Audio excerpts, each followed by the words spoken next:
Leeza Garber. Garber is a cybersecurity expert, also a privacy attorney. She joins us now.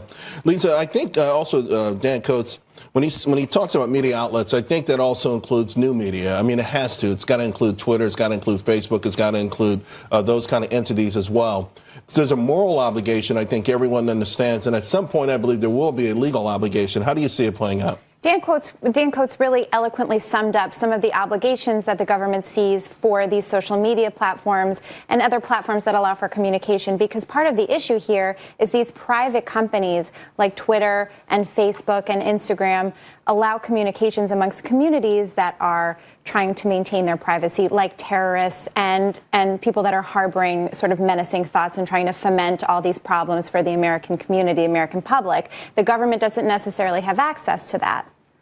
No, the government doesn't have access to it. In the meantime, last week, another wave of people on Twitter, conservatives losing their followers, and they weren't bots. They were, Aunt May, that was her Twitter handle. And she only had, people waking up with 100 followers. They had 200 the night before.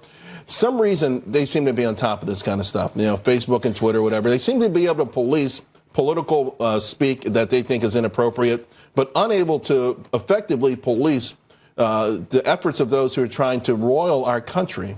It is so frustrating. And even Mark Zuckerberg, who is continually asked, where are you going to draw the line for these political controversies, trying to figure out these followers' issues, and where are you going to figure out the fake news? Where are you going to draw the line for these controversies? And he continually says, I'm the CEO, but it shouldn't be my responsibility. So whose responsibility is it? The government should be able to step in and monitor what's going on and take advantage of the really highly operational technologies and tactics these private companies already have access to, and say, okay, Zuckerberg really probably shouldn't be the man that's in charge of determining whose followers get taken down and what terrorist groups are allowed to foment these problems on the platform. It's so interesting that they will back away from that responsibility, and at the same time they have an insatiable appetite to know everything about us and to collect that data. And there's a great story that just came out, apparently with Facebook. In their new portal, in-home video system.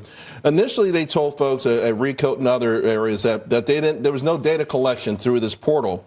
And then they kind of changed their mind and says, well, there's no necessarily data collection, but the portal can be used to target you with ads and other Facebook-owned properties. In other words, we do get information.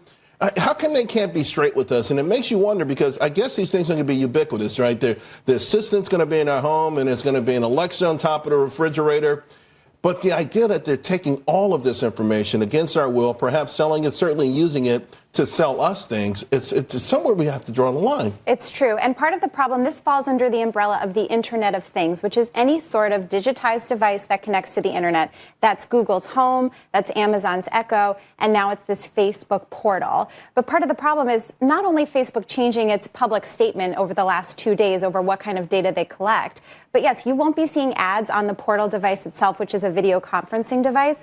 But believe you me, they're going to capture that data and use it to market to you on every other Facebook platform. It's crazy. Leeza, thank you very much. Always great seeing you. So what sectors are moving the market as we've come off the lows at the beginning? We were down 470. We got an hour left of trading and a bunch of earnings after the close. We're going to set you up for that last hour of trading when we get back.